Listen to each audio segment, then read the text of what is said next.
إن الحمد لله نحمده ونستعينه ونستغفره ونعوذ بالله من شرور أنفسنا ومن سيئات أعمالنا من يهده الله فلا مضل له ومن يضلله فلا هادي له.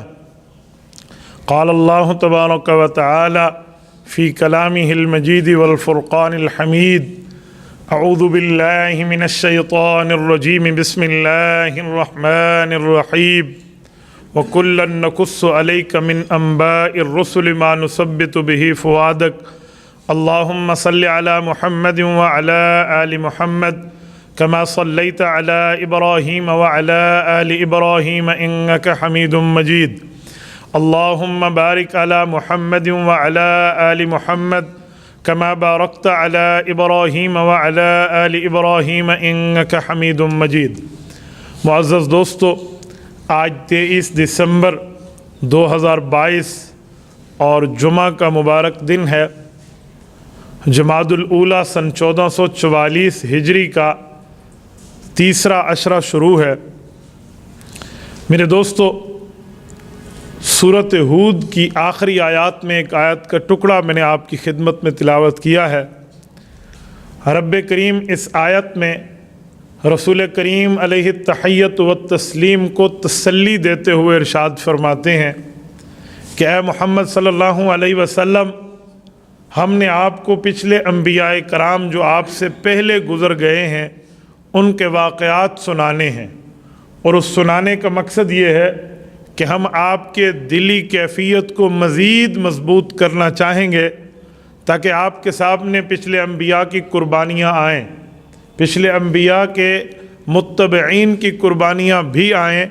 آپ اور آپ کے صحابہ کرام، آپ کی جماعت، آپ کے اہل بیت اس کو دیکھ کر اس بات پر مزید مضبوط ہو جائیں گے کہ اگر اللہ تعالی پچھلے انبیاء کرام سے قربانی کے معاملات کو ظاہر فرما کر ان کے درجوں کو بلند رکھ سکتا ہے تو آپ کی جماعت کے درجوں کو بھی رب بلند کر سکتا ہے. وَكُلًّا تمام کے تمام جتنے مراد ہیں، نقص علیک ہم آپ پر واقعات بیان کریں گے. تمام انبیاء کرام جن کا ذکر قرآن کریم نے کیا ہے، من انباء الرسل، فرمایا وہ نبیوں کے واقعات ہوں گے. ما نثبت بہ فؤادک، آپ کے دل کو اس سے مضبوط تر کیا جائے گا. اس آیت کے تحت مفسرین کرام فرماتے ہیں کہ انبیاء کے واقعات ہوں یا انبیاء کرام سے جڑے ہوئے لوگوں کے واقعات ہوں، تو ان واقعات کا جڑا ہونا مؤمنین کے لیے، مسلمانوں کے لیے دل کی مضبوطی کا سبب ہوا کرتا ہے. اللہ تعالیٰ کا کرم ہے، اللہ تعالیٰ نے ہمیں سچا مذہب عطا فرمایا ہے. قرآن کریم اور احادیث پاک میں گزشتہ انبیاء کرام کے بہت سے واقعات موجود ہیں. ان واقعات میں اگر ہم دیکھیں تو انبیاء کرام میں ہمیں دو چیزیں نظر آتی ہیں کہ انبیاء کرام سے اللہ تعالیٰ نے قربانیاں بھی لی ہیں اور ان کے رتبے کو بھی دنیا پر فائز اور فائق رکھا ہے.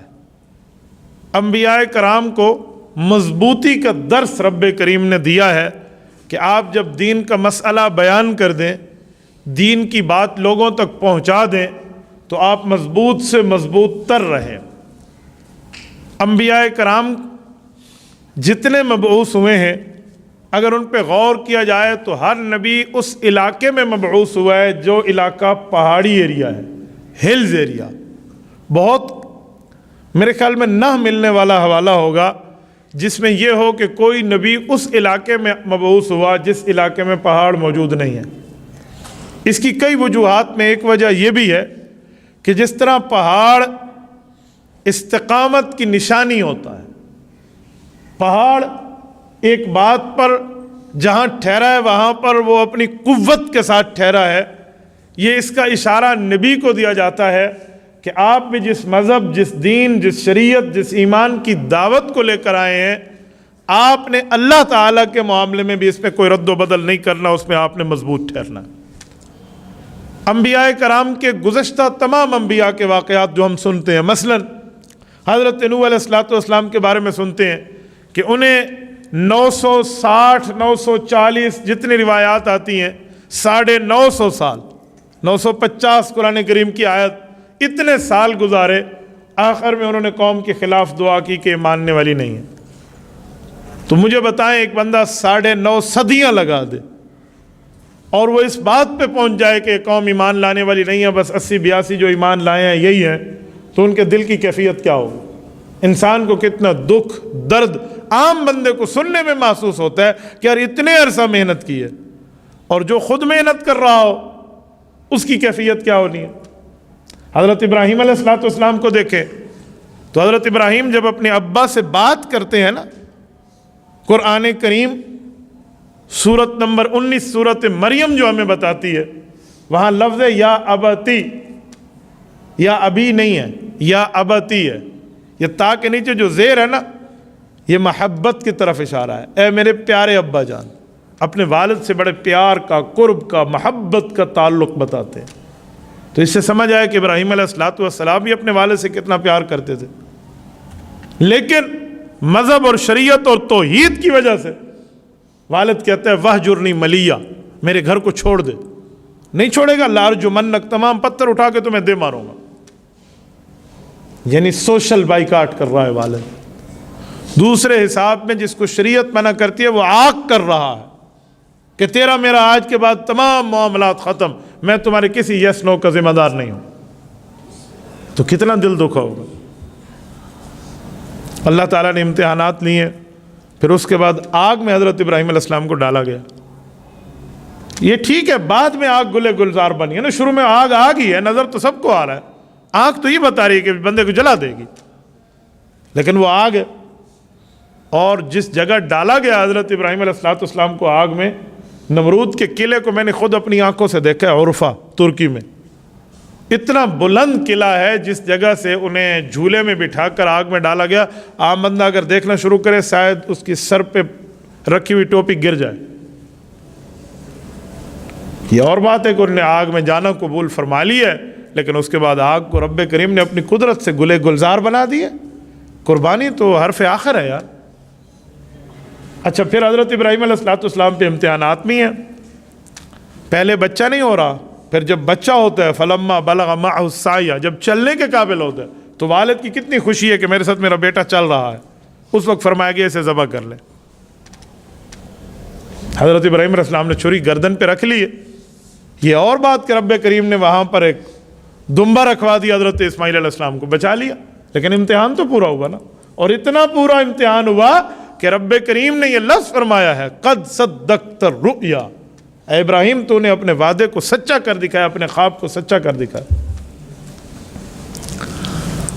اور میرے دوستو ان امتحانات سے اگر تھوڑا ہم مزید آگے آئیں تو حضرت یعقوب علیہ السلام انی رأیت 11 کوكبا والشمس والقمر رأیتهم لی ساجدین، سورۃ نمبر 12 سورۃ یوسف۔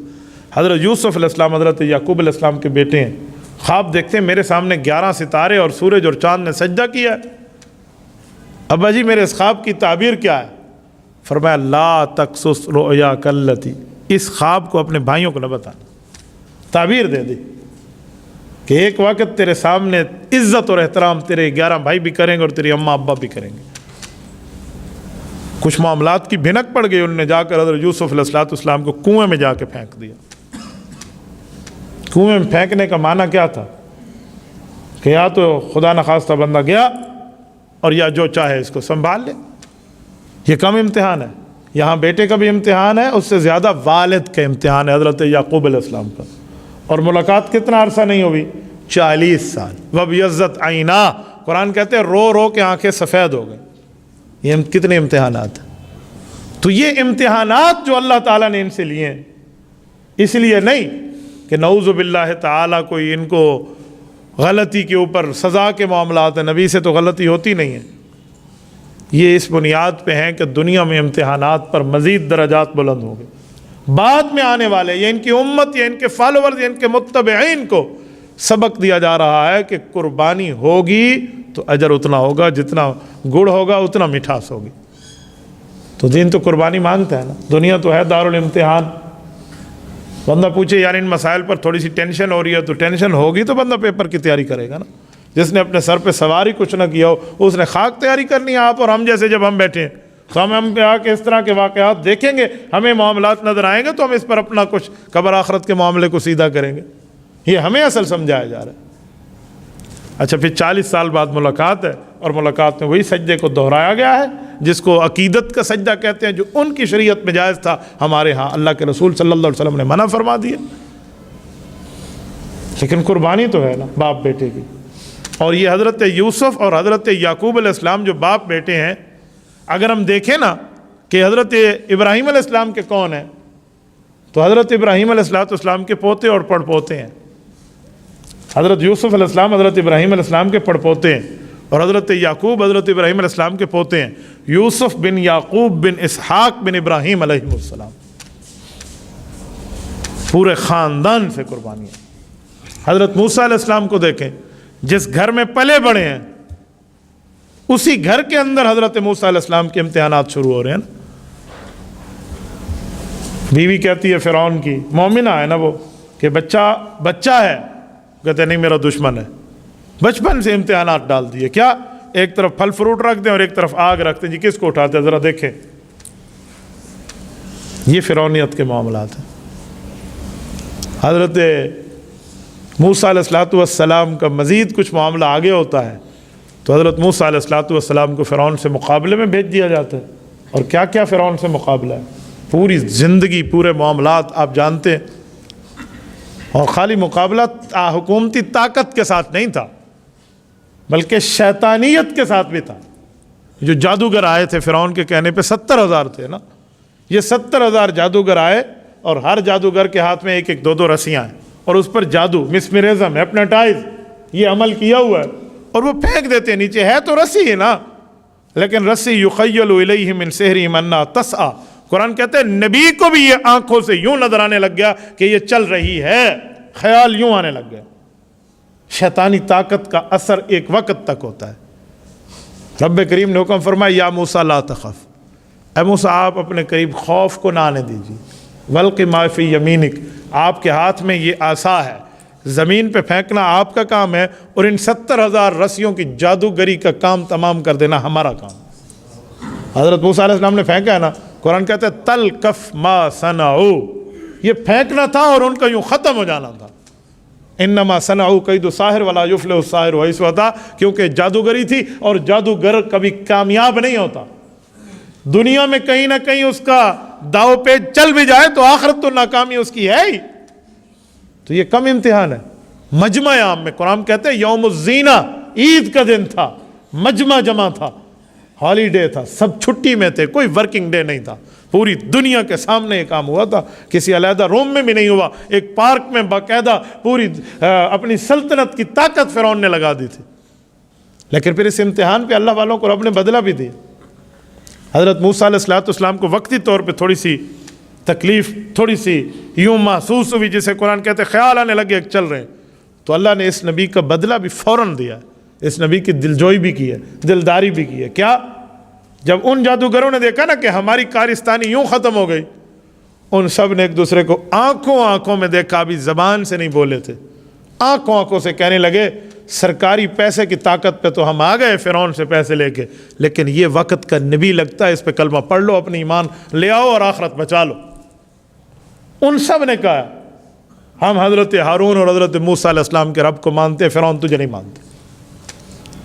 اور پھر میں یہاں ایک جملہ کہتا ہوں، یہ 1 منٹ سے لے کر 10 منٹ کے معاملہ ہے، جس فرعون تک بات پہنچی ہے، ان سب نے کلمہ پڑھ لیا ہے۔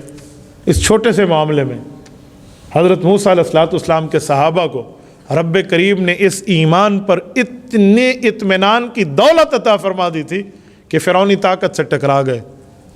یہ نہیں دیکھا کہ ہمیں ابھی تنخواہیں بھی ملنی ہیں، ہمارے کوئی ٹی ڈی فنڈ بھی آنا ہے، ہماری معیشت اس سے وابستہ ہے، نہیں، فوراً فرعون کا انکار کر دی۔ فرعون نے صرف یہ نہیں کہا کہ میں تمہاری معیشت پر کٹ لگاؤں گا، یہ نہیں کہا میں تمہاری تنخواہیں روک دوں گا، بلکہ اس نے تو جان سے مارنے کی دھمکی دی۔ کہا اچھا میرے مقابلے میں قبل ان اذن لکم، ابھی سرکاری آرڈر میں نے جاری نہیں کیا، پہلے تم مان رہے ہو حضرت موسیٰ علیہ السلام کو؟ تو جب اس نے جملہ کہا فرعون نے تو انہوں نے کہا جاؤ فقض ما انت قاض، جتنی پاور ہے نا تیری ہم دیکھ چکے ہیں، تو اتنا ہوتا نا تو اکیلے سر جیت جاتا، جھوٹ بول کے ہمیں بلوا کے لایا، جادو لے کر آؤ ایک وقت کے نبی کے سامنے، اتنی تیری طاقت ہوتی نا تو کر گزرتا۔ دوسرے لفظوں میں گویا انہوں نے یہ کہا کہ ہمارے جادوگری پہ پلنے والا میری بلی مجھے میں آؤ۔ تو فرعون نے غصے میں آ کر کہا لَأُقَطِّعَنَّ أَيْدِيَكُمْ وَأَرْجُلَكُمْ مِنْ خِلَافٍ، کہ میں تمہارا دایاں ہاتھ اور بایاں پاؤں اور دایاں پاؤں اور بایاں ہاتھ کاٹوں گا، اور صرف ہاتھ پاؤں نہیں کاٹوں گا، تمہیں لولا لنگڑا نہیں بناؤں گا، بلکہ اس سے بھی آگے وَلِيُصَلِّبَنَّكُمْ فِي جُذُوعِ النَّخْلِ، میں تمہیں پھانسی کے پھندے پہ لٹکا دوں گا، تم پھانسی چڑھ جاؤ گے، مر جاؤ گے، تمہاری زندگیاں ختم ہو جائیں گی۔ پھر بھی ان کا جواب تھا فقض ما انت قاض، جو تجھ سے ہوتا ہے کر لے۔ ہم نے ایک مرتبہ حضرت موسیٰ علیہ السلام کی یاری کا ایک وہ گلے میں ہاتھ ڈال لیا ہے، یہ ہم سے نہیں اترتا۔ میں یہاں ایک جملہ سمجھانے کے لیے کہا کرتا ہوں، یہ موسیٰ علیہ السلام کے 10 منٹ کے صحابی ہیں جن کے ایمان کا عالم یہ ہے کہ وہ اتنی بڑی طاقت کے سامنے صد سکندری بن گئے کہ تمہیں بدل نہیں سکتا۔ ہمارے نبی پاک کے صحابہ نے تو سال ہا سال حضور کے ساتھ گزارے ہیں، ہمارے نبی پاک کی جماعت نے تو ایک عرصہ رسول اللہ کی خدمت میں گزارا ہے، اور اتنا گزارا ہے جس کو قرآن کہتا ہے وَاصْبِرْ نَفْسَكَ مَعَ الَّذِينَ يَدْعُونَ رَبَّهُمْ بِالْغَدَاةِ وَالْعَشِيِّ، صبح شام پیغمبر انہی کے ساتھ ہے۔ وَاصْبِرْ نَفْسَكَ مَعَ الَّذِينَ، اے نبی پاک آپ ان کے ساتھ بیٹھیں، يَدْعُونَ رَبَّهُمْ، جو اللہ کو یاد کرتے ہیں، بِالْغَدَاةِ وَالْعَشِيِّ، وہ صبح ہو یا شام ہو، یریدون وجہ، اور ان کا یہ نیکی کا کام کرنا بھی اللہ کی رضامندی کے لیے، کسی کے دکھلاوے کے لیے نہیں ہے۔ وَلَا تَعْدُ عَيْنَاكَ عَنْهُمْ، محمد کریم صلی اللہ علیہ وسلم آپ کی دونوں آنکھیں مبارک انہی کو ہی دیکھتی رہیں۔ وَلَا تَعْدُ عَيْنَاكَ عَنْهُمْ، ان صحابہ کرام سے اپنی نظروں کو نہ ہٹائیں۔ تو مجھے بتائیں جو پوری زندگی ساتھ رہے ہیں ان کے ایمان کا معیار کیا ہوگا؟ سورۃ فتح میں رب کریم نے مزید ایک جملہ فرمایا وَأَلْزَمَهُمْ كَلِمَةَ التَّقْوَى وَكَانُوا أَحَقَّ بِهَا وَأَهْلَهَا، ان صحابہ کرام کے ساتھ رب نے تقویٰ کو یوں چمٹا دیا ہے، میں سمجھانے کے لیے کہتا ہوں جیسے چاند کے ساتھ چاندنی اور سورج کے ساتھ روشنی چمٹی ہوئی ہے، ان کے ساتھ تقویٰ یوں ہے۔ اور جب اللہ فرماتے ہیں میں نے محمد کریم صلی اللہ علیہ وسلم کی جماعت کو تقویٰ دیا ہے، تو یہ میری سلیکشن رانگ نہیں ہے، آپ کے انتخاب میں غلطی ہے۔ وَكَانُوا أَحَقَّ بِهَا وَأَهْلَهَا، یہی لوگ اس رتبے کے مستحق تھے۔ تو یہ بھی آزمائش حضرت موسیٰ علیہ السلام کے صحابہ پہ آئی ہے، لیکن کچھ بھی نہیں ہے۔ فرعون کچھ کر لے لیکن قرآن میں آج تک ان لوگوں کا نام زندہ ہے۔ لاکھوں اس دھرتی پر آپ کو موسیٰ کے نام کے صاحب ملیں گے، اس دھرتی پہ کوئی ایک بھی خود کو فرعون کروانے کے لیے قائل نہیں ہے، چاہے وہ کافر ہو یا مسلمان ہو، خود کو فرعون نہیں کہلواتا۔ حضرت موسیٰ علیہ السلام وقتی طور پہ پریشان ہوئے تھے تو اللہ تعالیٰ نے یہ 70,000 بندے صحابہ کرام بنا کر حضرت موسیٰ علیہ السلام کی پریشانی کا جواب دیا۔ اس سے آگے آئیں تو فرعون کا لشکر کہتے ہیں کہ لاکھوں میں تھا، حضرت موسیٰ علیہ السلام کی تعداد اس سے کم تھی، اور یہ لاؤ لشکر لے کر جب آیا نا حضرت موسیٰ کے تعاقب میں بحیرہ کلزم پہ، تو صحابہ کرام جو تھے اور جو نئے ایمان لانے والے تھے انہوں نے کہا اِنَّا لَمُدْرَكُونَ، اے موسیٰ علیہ السلام ہمیں یہ کہیں پکڑ نہ لے۔ حضرت موسیٰ نے فرمایا اِنَّ رَبِّي مَعِيَ سَيَهْدِينِ، میرے اللہ کی مدد یہاں بھی ہمارے ساتھ ہے، اللہ ہمارے ساتھ ہے، اللہ پاک ہمیں ضائع نہیں کرے گا۔ راستے بنے، 12 قسم کی قومیں حضرت موسیٰ پر ایمان لائی تھی، ہر قوم کو اپنا راستہ ملا ہے سمندر میں، ہر قوم کو۔ میں نے بعض روایات پڑھی ہیں کتب تفسیر میں کہ ایک قوم دوسری قوم سے اس بحیرے سے گزرتے ہوئے باتیں کرنا چاہتی تھی تو اللہ نے درمیان میں شباک، کھڑکی اور ونڈو کا بھی بندوبست فرما دی اس راستے میں جو پانی کی دیواریں تھیں۔ آپ کہیں گے کیسے رب کریم ایک پانی کی بوند پہ ہمارے انسان کے پیٹ کے اندر انسانی شکل کی تصویر بنا کر وجود بخش سکتا ہے، تو پانی میں کھڑکی کیوں نہیں پیدا کر سکتا؟ موسیٰ علیہ السلام کے بندے گزر گئے۔ اچھا یہاں بھی ایک جملہ کہوں، کہتے جب فرعون آیا نا اور انہوں نے پانی پہ راستے بنے ہوئے دیکھے، کوئی 700 سال سے زائد عمر تھی اس وقت فرعون کی، 700 سال کا تجربہ تھا فرعون کو، کہتے ہیں 500 سال تو اس کے سر میں درد بھی نہیں پڑا تھا، تبھی یہ فرعون بن گیا۔ جس نے تو اللہ کی نعمت کی شکرانہ ادا نہ کیا نا، تو اس نے وہ دیکھا نا، اپنے پورے تجربے کو سامنے رکھا کہ آج تک پانی میں راستہ نہیں بنا، اپنے گھوڑے کو روک دیا اس نے. اور اس کا وزیر تھا حامان، اور اسے کہا، حامان یہ کیا معاملہ ہے؟ دیکھ تو وہ بھی رہا تھا راستے بن گئے. اب یہ وقت ہوتا ہے کہ شیطان کی پیروی چھوڑو اور حق کے سامنے سر جھکا لو. کہتے ہیں فرعون نے کچھ نہ کچھ ارادہ شروع کر لیا تھا کہ بس تعاقب چھوڑیں، اب واپس جائیں، یہ اب ہمارا معاملہ نہیں ہے. وہ ڈرنا شروع ہو گیا تھا، لیکن کہتے ہیں اس کو غرق کروایا اس کے وزیر نے. بادشاہ اتنے برے نہیں ہوتے جتنے وزیر ان کو آگے لگا دیتے ہیں، چل بھی ہوں تیرا کام ہے. تو کہتے ہیں حامان نے اسے کہا، جناب یہ راستے بنے تو آپ کے لیے، تو آپ کے لیے راستہ بنے، آئیے. اچھا ویسے ایک بات سوچو تو اس نے سچ ہی کہا تھا کہ آپ کے غرق ہونے کے لیے راستے بنے ہیں. کہتے ہیں فرعون نے جب گھوڑا دوڑایا، قرآن کہتے ہیں فغشیہم من الیم ما غشیہم، تو نشان عبرت بن گیا نا. اور پھر جو اس کنارے پر موسیٰ علیہ السلام کے صحابہ ٹھہرے تھے نا، وہ یہ لائیو کاسٹ براہ راست مناظر دیکھ رہے ہیں، اور یہ لفظ اللہ کے قرآن کا ہے. وَأَغْرَقْنَا آلَ فِرْعَوْنَ، فرعون کی آل اور فرعون کے متبعین کو ہم نے غرق کیا. یہاں آل سے مراد اس کے متبعین ہے، ورنہ فرعون کی ذاتی اولاد نہیں تھی. وَأَنْتُمْ تَنْظُرُونَ، یہ واو جو شروع میں ہے نا، اسے واو حالیہ کہتے ہیں، جس کا ترجمہ میں نے براہ راست کیا کہ اس وقت پریزنٹ سچویشن یہ سامنے دیکھ رہے تھے. وَأَنْتُمْ تَنْظُرُونَ، اور ان کی آنکھیں ٹھنڈی ہو رہی تھی کہ اندر کام ٹھیک تھی.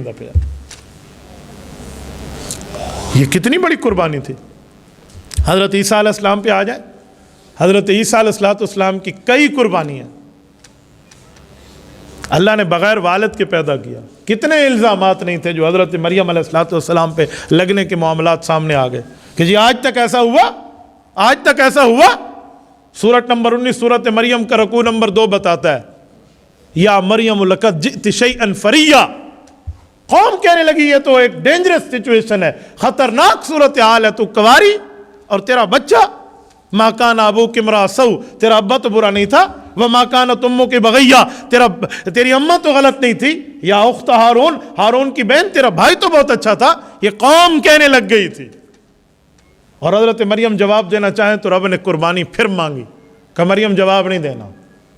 کوئی تمہیں کہے میں نے بات کرنی ہے تم سے تو انہیں اشارہ کرنا، انی نظرت للرحمن صوما فلن اکلم اليوم انسیا، میں نے چپ کر روزہ رکھا ہے، میں بات نہیں کرتی. بےمان کے ذہن میں تو شکوک مزید پکے ہو جائیں گے نا کہ ایک بچہ ہے اس کا اور اس کا والد بھی نہیں ہے، اس کی شادی بھی نہیں ہے، اور پھر چپ کر روزہ الٹا رکھ لیا. تو ایمان کچھ اور ہوتا. یہ ساری سچویشن پہ حضرت مریم علیہ السلام رب کریم کے الہامات کو مانتی گئی، مانتی گئی، مانتی گئی. بچہ گود میں. تو پھر اللہ رب العزت کی طرف سے آیا کہ کوئی کہنا میں بات کرتا ہوں تو کہنا فاشارت الیہ، اس بچے سے بات کرو. یہ تیسرا اعتراض پیدا ہو گیا تھا جسے قرآن کہتے ہیں قالوا کیف نکلم من کان فی المہد صبیا. اس بچے سے بات کریں جو ماں کی گود میں ہے، ہم سے مذاق کرتے ہو؟ یہ بچہ ہم سے بات کرے گا. جب یہاں سچویشن پہنچی نا، پھر رب کی رحمت کو جوش آیا. رب کریم فرماتے حضرت عیسیٰ کو رب نے ماں کے گود میں قوت گویائی دے دی، اور انہوں نے وہیں سے کہا قال انی عبد اللہ آتانی الکتاب وجعلنی نبیا وجعلنی مبارکا اینما کنت واوصانی بالصلاۃ ما دمت حیا وبرا بوالدتی ولم یکن جبارا شقیا والسلام علیہ. پوری ترتیب ہے قرآن کریم کی. ایک ایک موقع پہ بتایا کہ میں اللہ کا بندہ ہوں، میرا نام عیسیٰ بن مریم ہے، اور مجھے رب نے دنیا میں اپنی ماں کے ساتھ اچھائی کرنے کے لیے بھیجا ہے. علماء لکھتے ہیں یہاں لفظ تو ہونا چاہیے ماں باپ کے ساتھ اچھائی، لیکن یہاں والد کا ذکر نہیں ہے، صرف والدہ کا ذکر کر کے حضرت عیسیٰ علیہ السلام نے اپنی ماں کی سچائی کو ذکر کیا ہے کہ میں اللہ کے امر کن سے پیدا ہوا ہوں. وَبَرًّا بِوَالِدَتِي، just for my mother only, صرف اپنی والدہ کے لیے. حالانکہ پیچھے حضرت یحییٰ کے لیے وَبَرًّا بِوَالِدَيْ، میں اپنے پیرنٹس، اپنے ماں باپ کے لیے اچھائی بن کے آیا ہوں. وہاں یہ تھا، یہاں صرف اپنی اماں جان کا لفظ ہے. تو حضرت عیسیٰ علیہ السلام اپنی والدہ پہ لگے ہوئے الزام کو کاٹ کر دنیا کے سامنے پیش کر رہے ہیں. تو یہ کم الزام تھا. اور اس کے بعد جب جوانی آئی حضرت عیسیٰ علیہ السلام کی 33 سال کی عمر ہے، انجیل مل چکی ہے، تبلیغ مذہب دنیا میں پہنچ چکا ہے. اب وہی لوگ جو کچھ ماننے والے کچھ منکر ادھر ادھر کر کے حضرت عیسیٰ علیہ السلام کے ڈیتھ وارنٹ لے کر آگے، جسے وارنٹ گرفتاری موت کا کہتے ہیں، بلیک وارنٹ لے کر آگے. اور رب کریم نے پھر اس وقت بھی حضرت عیسیٰ علیہ السلام کے ساتھ جو کرم کا معاملہ کیا، قرآن کریم اس کو بھی بتاتا ہے. رب کریم نے فرمایا اذ قال اللہ یا عیسیٰ، اے عیسیٰ علیہ السلام، انی متوفی کا، میں تمہیں مکمل وصول کروں گا، یعنی تیری روح بھی اور تیرا جسم بھی. یہاں متوفی سے مراد موت نہیں ہے، کیونکہ اگر متوفی سے مراد مارنا ہوتا اس جگہ پہ تو جو کافر حضرت عیسیٰ علیہ السلام کو مارنے کے لیے آئے ہوئے تھے وہ کام تو پھر اللہ نے کر دیا، کافروں کا کام تو رب نے آسان کر دیا. تو یہ نہیں ہے، بلکہ یہ ہے کہ وہ جو مارنے آئے ہوئے ہیں نا، وہ تو تیرے جسم پر حملہ کریں گے نا، میں تیری جسم اور روح دونوں کو وصول کر لوں گا، یعنی زندہ آپ کو اپنے پاس بلا لوں گا. رب کیسے؟ فرمایا ورافعک الیہ، اپنی طرف بلاؤں گا. اب اللہ کی طرف کون سی ہے؟ اللہ کی طرف سے کیا مراد؟ اللہ تو ہر طرف ہے، اللہ تو ہر جگہ ہے، بغیر جسم کے ہے. تو اللہ کی طرف حضرت امام رازی رحمہ اللہ نے بڑا پیارا نقطہ حل فرمایا. وہ فرماتے ای موضع لا یجری فیہ حکم غیر اللہ، رب نے آسمان پہ اٹھایا، ادھر صرف اللہ کا حکم چلتا ہے، غیر اللہ کا نہیں چلتا. تبھی فرمایا اپنی طرف اٹھا لوں گا، یعنی ایسی جگہ جہاں حکم بھی اللہ کا چلے. دنیا میں تو کئی حکم لوگوں کے چل جاتے ہیں نا، آسمانوں پہ کوئی چلا کے دکھائے تو فرمایا وہاں اٹھا لوں گا.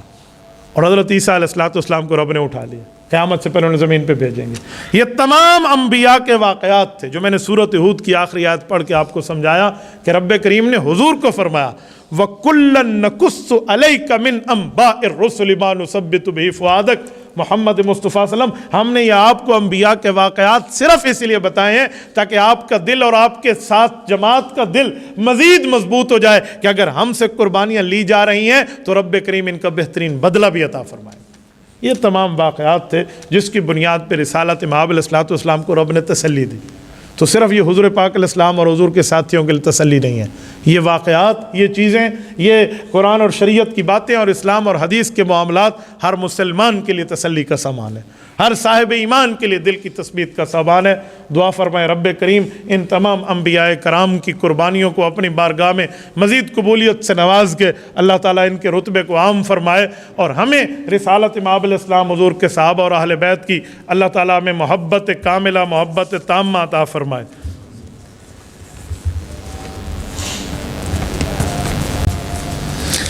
مفتی صاحب، آج کل سوشل میڈیا پر ایک حدیث مبارک کو شیئر کیا جا رہا ہے کہ اگر معاف کرنے پر اور جھک جانے پہ تمہاری عزت میں کمی ہو جاتی ہے تو حضور نے فرمایا قیامت کے دن میں تمہیں عزت دوں گا، مجھ سے لے لینا.